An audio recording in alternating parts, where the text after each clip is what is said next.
decades ago, if you had to watch a movie out of theater, you had to rely on Blockbuster. Then came Netflix, and within 6 years, it destroyed Blockbuster. While it was a mammoth, it was an $8.4 billion company in 1994, and this was destroyed. Next came Kodak moment. Remember those lovely moments we used to have in our childhood? We will go around clicking pictures, and at the end of the day, we will know that film hi nahi dala and there are no pictures, you will be beaten.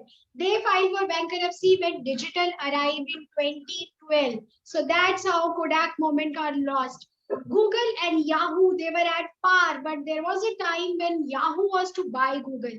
Challenge: Google had an operating system and they also had a browser. Yahoo did not have any front entry for customers. They lost this internet war.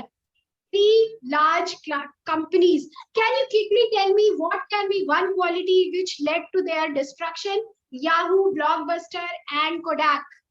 Quickly, chat box and I need your help. Lack of change.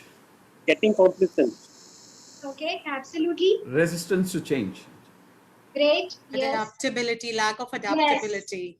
Yes, absolutely. So that's what I'm talking about today. And remember this guy with beard, 8th standard book? It said that it's not intelligence or strength, it is adaptability. Even dinosaurs could not survive climate change because they could not adapt. So that is $1 million, $1 trillion message today. And who better to do this than our friend chameleon? It changes its color to combat off any threat. It changes its color to get assimilated in the environment. So we have to adapt and we have to change our thought process, our behavior, so that our actions are in consonance with the change, because change is the name of the game. All of us did it, right? We moved from online classroom learning to online learning, and that's what we are doing today also. But I know many friends who could not do it on early starting of the pandemic, and now they have lost their business. They have to rebuild everything because they could not adapt in the beginning. And that's why adaptability is in nature also. This guy, he can stay there, but we cannot because it has double the layer of fur. Even its paws are full of fur so that it can adapt. And we always say, no, polar bear hai, ho kya tej nahi chal sakte ho? Because they have a problem with summer but not cold. They have adapted themselves to cold. Adaptability in numbers. Top 5 skill for C-suite leaders. LinkedIn ranked for 2019. It was top skill, and 91% HR professionals say that they hire for adaptability. That's an important skill for today. Look at the number which tells us that adaptability is most important. But what's in it for us? We are a forum of professional speakers, trainers, and coaches. Two things: we have to be adaptable as an individual, and second, when our coaches, our mentees, and our audience is looking for adaptability, that's the skill we have to give them tools for. We have to help them become adaptable. What happens if you become adaptable? You are standing out because not everybody is able to change. Change is threatening and people lack in changing. So when you do that, you are superhero, and you are also a great leader because you can lead people in change, and that becomes a competitive advantage for you. You become relevant. Think about Kodak. They had launched this digital camera in 1975, but the engineer was told, this is cute, but keep it to yourself because we earn money with paper and film.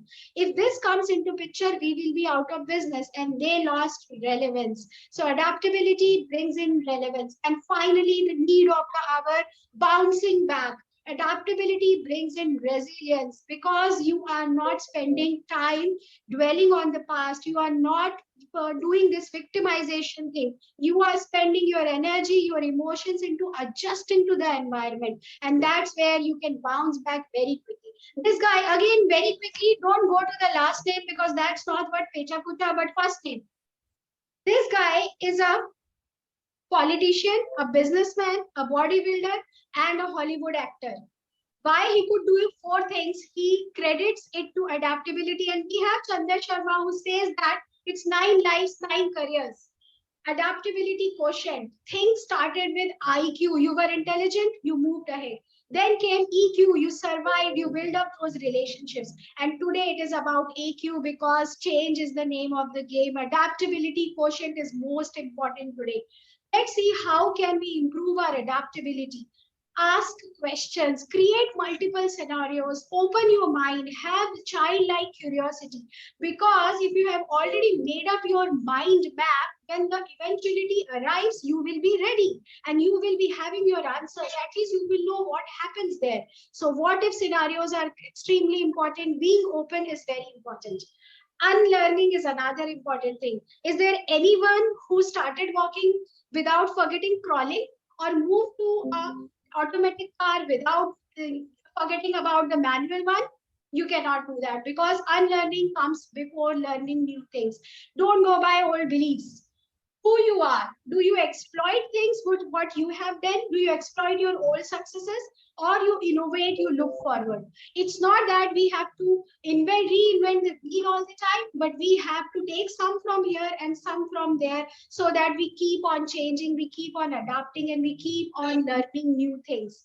And finally, the comfort zone. We feel so happy being here. But the moment change arrives, we enter the panic zone because we are not ready. How to get ready to not reach there directly is learning zone. Continuous learning. We know upskilling, unlearning, everything is important today. So rely on this zone. And finally, I'm ending with a powerful and practical message. When you are finished changing, you are finished. Because we have to be like that water which changes its color, its type, the way whenever it is put in a picture. So we have to also change our shape, change ourselves so that we can not only survive but thrive.